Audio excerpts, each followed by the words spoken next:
What's going on YouTube? Warstorm here. Today I had a little bit of a different video I wanted to do. This isn't like normal content for me. I wanted to talk a little bit about scalping. It's a video I've been talking about for a while, and I wanted to finally get it out the door, get it done. So that's the main topic today. So over the past year or so, due to the pandemic, I think it's pretty obvious we've all had to deal with scalping in some form. Whether it's the new video game consoles, graphic cards, or in the case of Yu-Gi-Oh, people who play trading card games with more money than sense. But today I'm here to talk a little bit about scalping, what it is and why people do it, and what solutions we can come up with to possibly maybe fix the problem, nip it in the bud. But obviously some of my solutions aren't perfect. As I mentioned in a previous video, someone literally shot up a target, which I'm going to talk about later, to try to over Pokemon cards. So there's obviously not an ideal solution, but I don't want to just be like scalper bad, because everyone knows that. I want to kind of talk a little bit about why people do it and like why it's a thing. You could probably apply some of these things to other items, but obviously let's get to the main topic at hand. So start us off, we have to ask, what is scalping? Well, when I did a quick little Google search on the definition, super simple definition is you're reselling something at a large profit. Pretty simple. Obviously this applies to video game consoles, as people have been using these bots to get them way faster than any human being could click something. But how does this apply to trading card games? Well, oftentimes in the case of Yu-Gi-Oh especially, we typically refer to it as buyouts, where people will buy up a majority of the supply of a card to simply flip it for a profit. This doesn't always work. Sometimes it does backfire on people, but the intention is there, is to simply clean up the supply of a card so the average person who wants it can't get a hold of it and has to pay an exorbitant price. While it's not, if by the simple definition I've given you guys, it is scalping. You can call it buyouts, but it's scalping.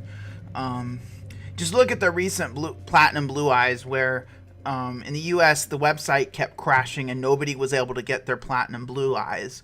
And this is not unnormal. Like whenever the ban list comes out, people crash the website too. But as a consumer, it is really frustrating when you can't simply just go and get what you want for what the retail price is. But it's pretty clear what the motivation when someone is scalping is, which now leads to the next point, which is why do people scalp? Well, the obviously short answer, looking at the definition, is money.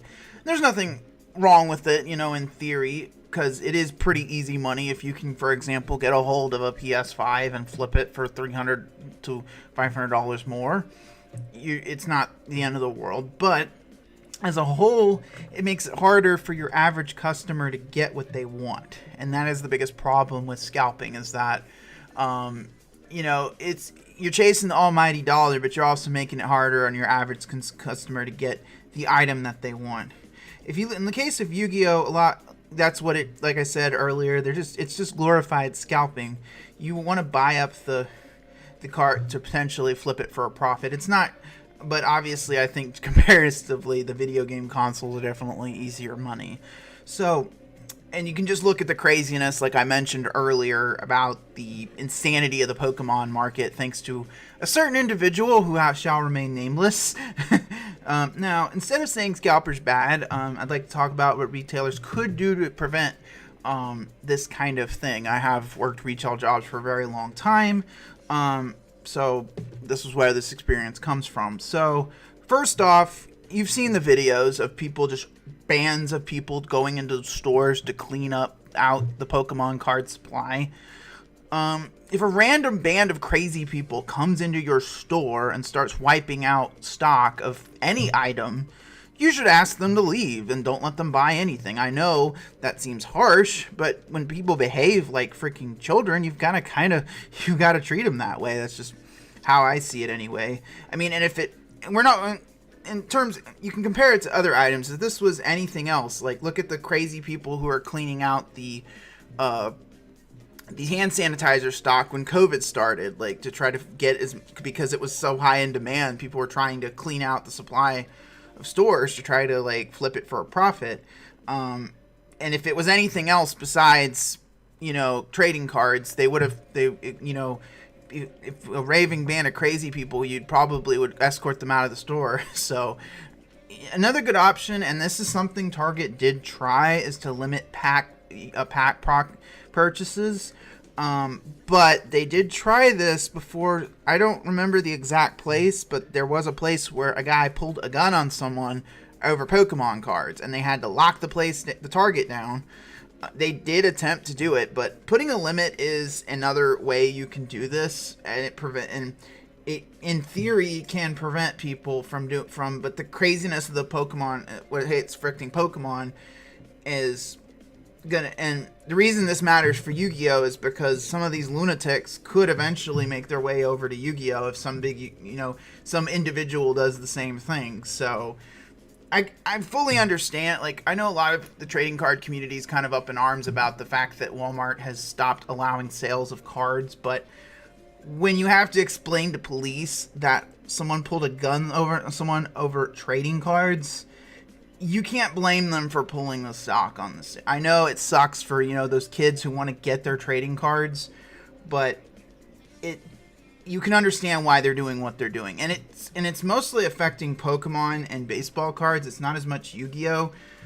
But the reason it concerns me is because these people could eventually make their way over to Yu-Gi-Oh! Cards and ruin our community too. So that's one of the... But anyways, now lastly, I want to talk a little bit about is what can you do as a consumer to kind of deal with scalping? Well, the short answer is just not pay the scalper prices. Now, this isn't always an option because sometimes there are more collectible cards that are a little bit harder to, obviously you're going to pay a fortune for them. That's just how it is with collector cards. Like, for example, in my collection, I happen to have a First Ed Arcalord Christia from the 5Ds era. That's a card you're not going to find anywhere nowadays without paying a couple $100s.